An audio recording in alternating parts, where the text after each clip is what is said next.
Hey guys, DJ L in the house, and I'm joined in by Robert from World of Better Magic. How you doing, bud?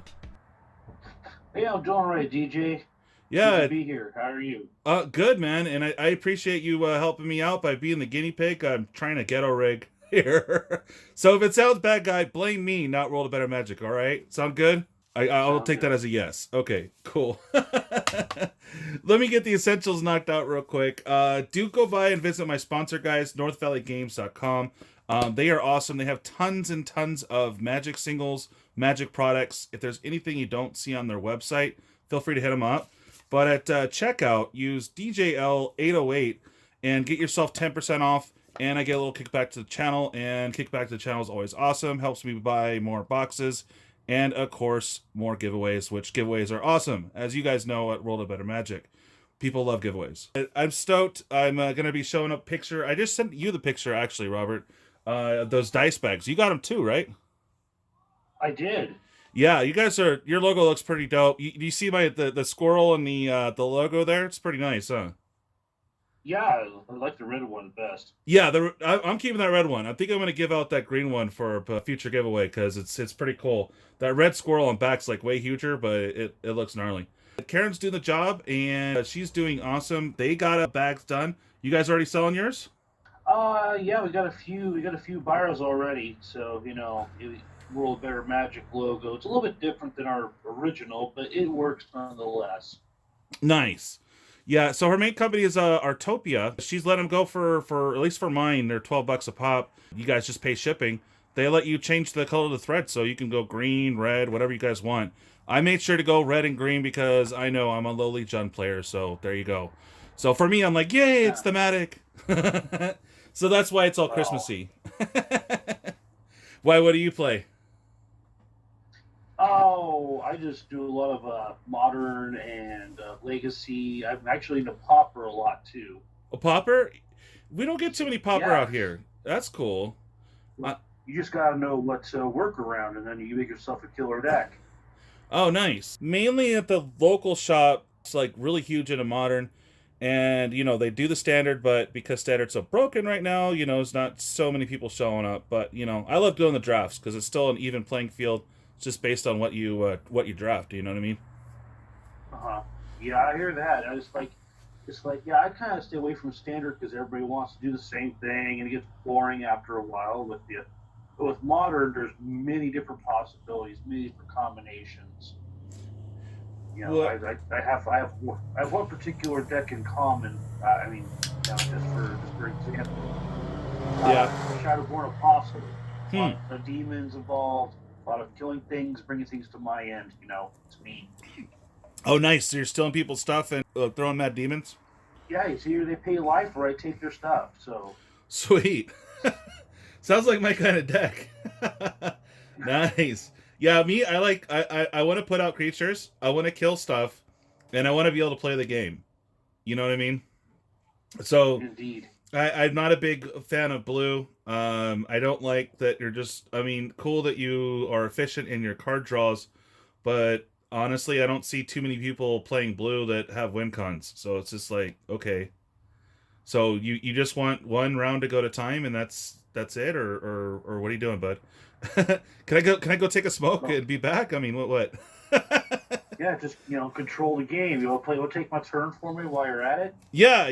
Just just make sure that we go to time on this one, and that way we can at least get a second round in. I mean, I don't know. I was not a big fan when I started playing again. I was right around the end of Ixalan block. When I got to play, it was real heavy, and well, it's always heavy in control.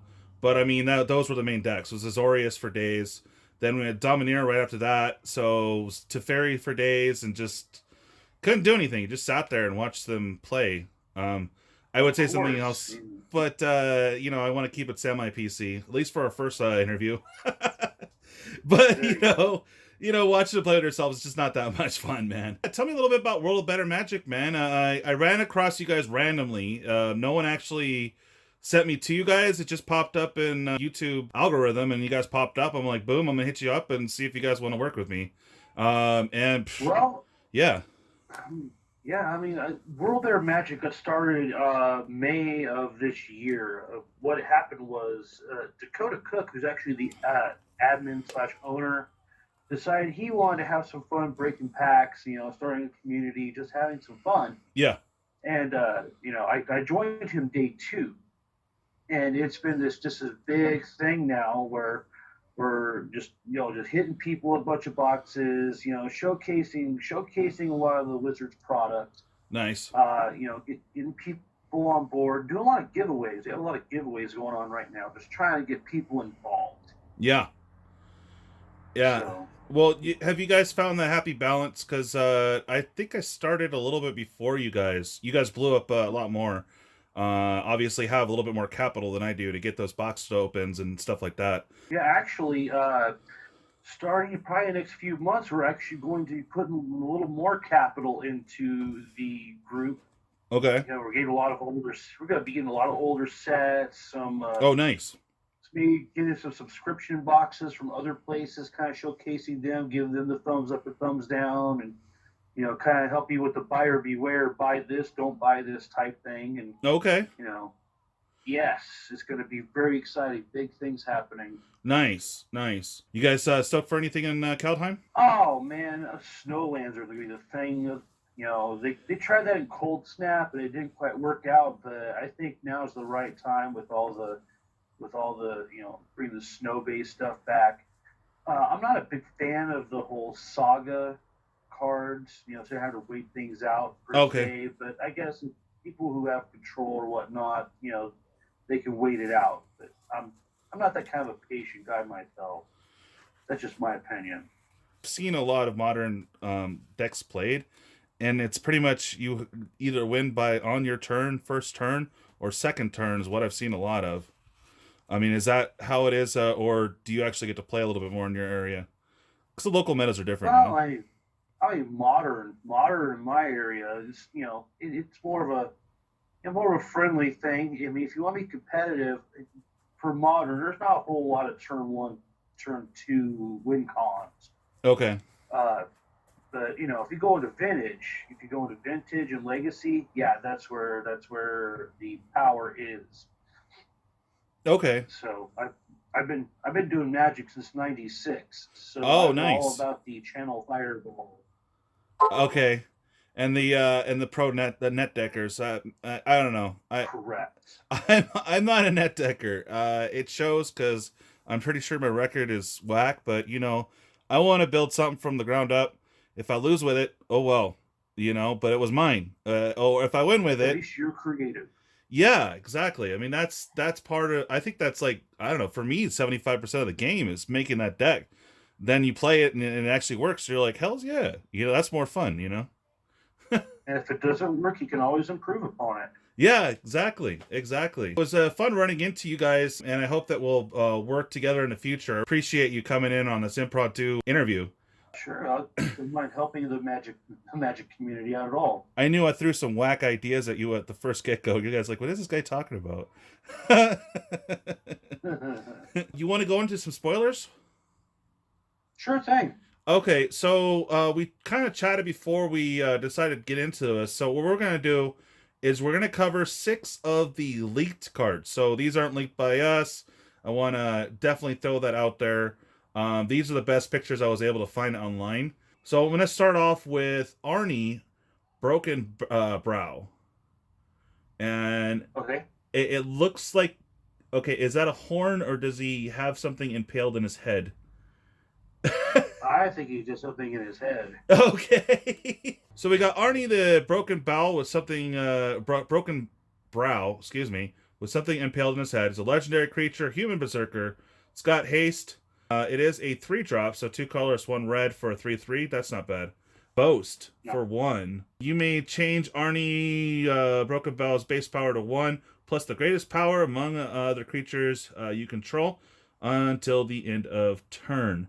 So the only problem I see with this card in standard is there's not a lot of huge red creatures. I mean, if you want to play a couple of multicolored, I know you can use some good blue ones from Korea. but I think you might get one good shot with that. It probably go out really quick in standard because after the next set comes out, Ikoria is actually going to be rotated out of standard. Yeah, we'll lose that whole block then. Throne, Theros, and Korea and M21. Yeah, yeah. Gruul was going pretty strong, so I could definitely see it if you combo with some Stompy Gruul, Definitely see some big power heads there. But yeah, you're right. We'll have to see what happens when we get more of the cards sent out to see if there's like an overpowering creature. So it's fun to mess with, but I don't really. Yeah, I think you're right. I don't really see much for this because it's not like it has like vigilance or trample or flying or anything else for it besides haste. So if you got a big creature out, cool. You basically pay 4, and then you got whatever your big creature is +1 attacking immediately. So I guess that's cool, but I don't know. I'm kind of giving it. I'm giving it a kind of rating. How about you? I'm gonna give it like a D. Okay. Yeah. On an ABCD scale, F. I guess you'll give it a D. A D. Okay. Okay. Yeah. Limited might be fun, but constructed. We'll see what happens. Yeah. Oh, and do you think it's legit? I mean, it seems like a jank rare, so I don't see why it wouldn't be legit. Yeah, it looks like something you find in a bulk box one day. Battle for Predagard. This is a 3-drop, so 1 colorless, 1 green, 1 white. So it's a saga. Create a 1/1 white human warrior token or creature token for 1. And 2, you create a elf warrior token. Again, another 1/1. Okay. And then this is the interesting part. Is number 3 is you choose any number of artifact tokens or creature tokens you control with different names. For each of them, create a token that's a copy of it. That could be pretty gnarly. What do you think? I think just based on seeing what I see here, that Reese the Redeemed is going to make a comeback in Commander. Yeah. And because he makes elf tokens beyond belief. Really? He does.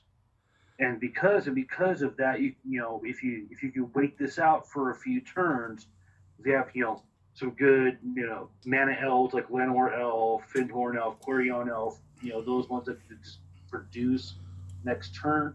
You can have no problem waiting this out until probably turn 5, and they just have a swarm. Oh, nice. With what you're saying there, yeah, that'd be nuts. Because turn 3, he's producing stuff, and then boom, you're like doubling it essentially. So it's a kind of, you get to create 2 tokens out of it, and it's a temporary doubling season, pretty much, right? Yes. Okay. And when you say doubling season, there's a card up here coming up that it's going to be a heck of a discussion, I can tell you. Okay. All right. Well, let's go and move on to the next one then. Blessing of Frost. 3-drop and a green. And it is a snow sorcery. Okay, again, these were leaked, so we don't know about the legitimacy, but this is kind of confirming that there's going to be snow lands and all that fun stuff in here. Tribute X +1/+1 counters among any number of creatures you control, where X is the amount of, well, it's a snow symbol, spent to cast this spell. Then draw a card for each creature you control with power 4 or greater. What, the max is 3? Actually, be 4 because snow permanents can produce colored mana. Okay. So it could be 4, which means this card, in my projection, will probably get the ban before it even gets released. Really? Because if you want to look at all the elf tokens and all the swarms and everything, if you put at least 3 +1/+1 counters, you have a swarm out there, you have a lot of cards in your hand. A lot of control. It seems overpowered to me. Yeah, it does, because it says any number of creatures you control. So if you're doing elf ball and you're spamming hard, that would be what, almost 4 counters on each little 1/1. So they're all 5/5s now. That's nuts. Yeah, I could definitely see this getting the old Ben Hammer. I could definitely see it. and if it does, it'll definitely be an A card in my deck. Yeah. Oh, I bet.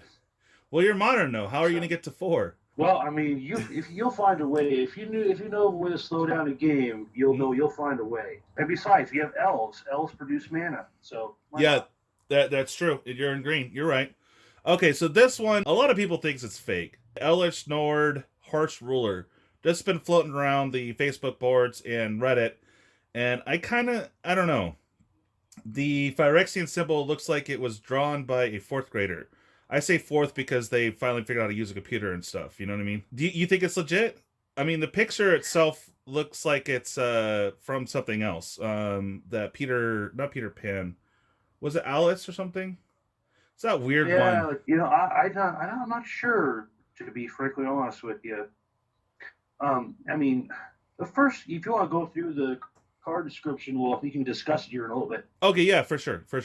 All right, so this is a 5-drop. It is a 3 colorless, 2 white legendary creature. They've been asking for this for a while. Well, you know about this more than I do. But Phyrexian Predator as a creature now. So everyone's been asking for Phyrexian to become a creature type, and now if this is legit, it's true. So you got First Strike and Vigilance, can't go wrong there. Other creatures you control get a +1/+1 for each different kind of counters on you and permanents you control. I have a question on that you part. Creatures your opponent controls get -1/-1 for each different kind of counters your opponents and permanents they control have.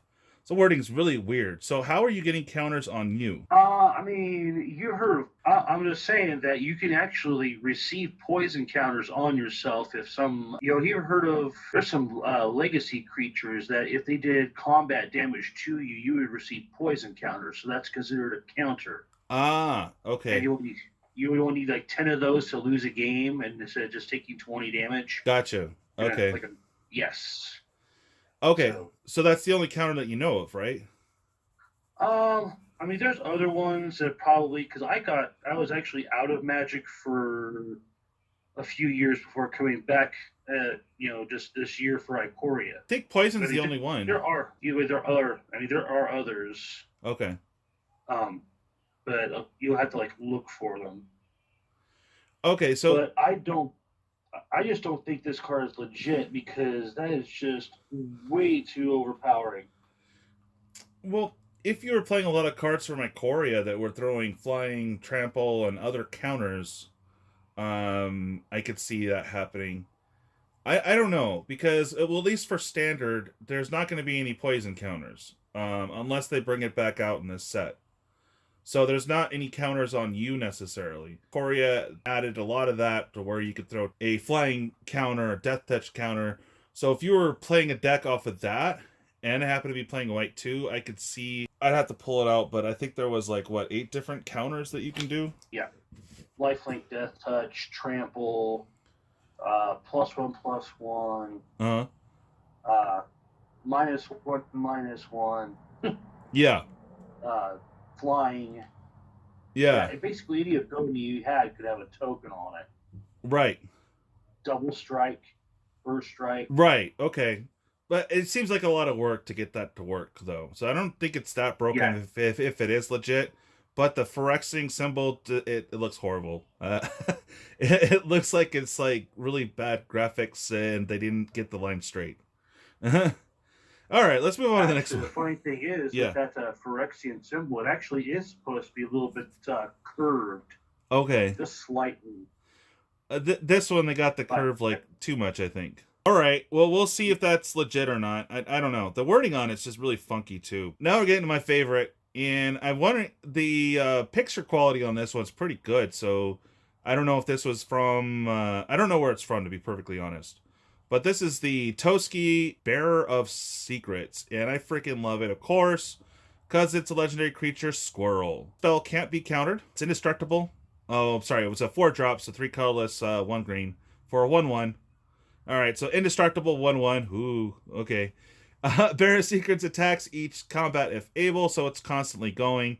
And whenever a creature you control deals combat damage to a player, draw a card. I don't think it's that awesome, but the art is amazing. What do you think? Yeah, it definitely looks pretty good.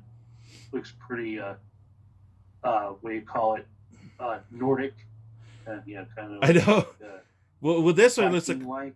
Yeah, and he's got. It just looks cool. This is the alt art that we're looking at, and homie looks like he's totally roided out squirrel. So I freaking love it. And the funny thing is, for a green card, it's got a lot of black skulls in the background. Oh yeah, I didn't notice that before. That's cool. Well, they kind of pushing Grigori hard on this set, so I'm freaking loving it because that's my colors. So we got the last big one here is the Voron collects Monstrous Raider. Excuse me, 6-drop, 4 colorless, 2 green, and it's a legendary creature, Phyrexian Predator. I mean, this thing's got a load of text, so it's got trample and haste. Can't go wrong there. For a 6/6, hell yeah, just pop it out there. If it doesn't get countered, people are bummed. Alright, if you would put 1 or more counters on a permanent or player, put twice as many of each of those kind of counters on that permanent or player instead. If an opponent would put 1 or more counters on a permanent or player, they put half as many of each kinds of those counters on that permanent or player instead, rounded down. Alright, so I'm guessing they're going to have to add another thing. We might get poison counters back or something else that you could throw on yourself or get put on you. Pretty gnarly you get to double it, though. I mean... So I mean, this card would be pretty good in standard, but if you think about it, for Vorniclex, there's a lot of cards that help you proliferate as well. Yeah. Yeah, so I mean, this would probably be a huge swing for anything that deals with +1/+1 counters on everything. So I mean, that one seems kind of big. Might be an issue for those who are looking to keep control of the swarm, if you know what I'm saying. Yeah, no, I definitely hear that. For me, I'm thinking this is the Hydra's best friend. Because, if you got to ramp heavy into this, pop it down, and then start putting out your Hydras. Because, at that point, you'll have 6 mana to play with, plus whatever the casting cost is, right? For a more recent Hydra, it's usually you pay X and whatever the cost is. So at this point, you'll be able to at least put down a 4 or 5 counter Hydra, right? Because you already have 6, so it's just next turn you're going to be able to put. Gosh, it's going to have like 10 counters on it. It's going to be nuts. Oh, Hydroid Crassus. Hydroid Crassus. Yeah, yeah, that's it. That is it. Yes. Yeah, so you basically get your whole money's worth on that. Holy crap. Doubling up on that, that's going to be nice, man. I don't know. I can see some things for standard for sure. For older formats, I mean, if you could ramp up to it, it could be good. Yeah, only time will tell, my friend. Oh, yeah, definitely. All right, well, we went through 6 of the leaked cards, rather. And that was a lot of fun, man. We lost track of time here. So, Kaaren got to hook you up, too, on your dice bags. They look awesome. I got to see a quick picture of them, and glad you liked mine. And hopefully we'll do this in the future. I think spoiler season starts up on the 7th. Yes, very much. I'm looking forward to that 100%. Hell yeah. Well, hopefully able to jump in and do this again, or maybe we can get Dakota involved. That would be pretty sick. I plan on... I'll talk with the boss. For sure. I know I want to do one with Peddler and Paz and Stompy Ground and GG. We're figuring it out, but I know the holidays has got everyone kind of running around crazy. So, but thank you so much for playing the guinea pig, and thank you again so much, Robert from World of Better Magic, for joining me tonight. And all I gotta say is bye.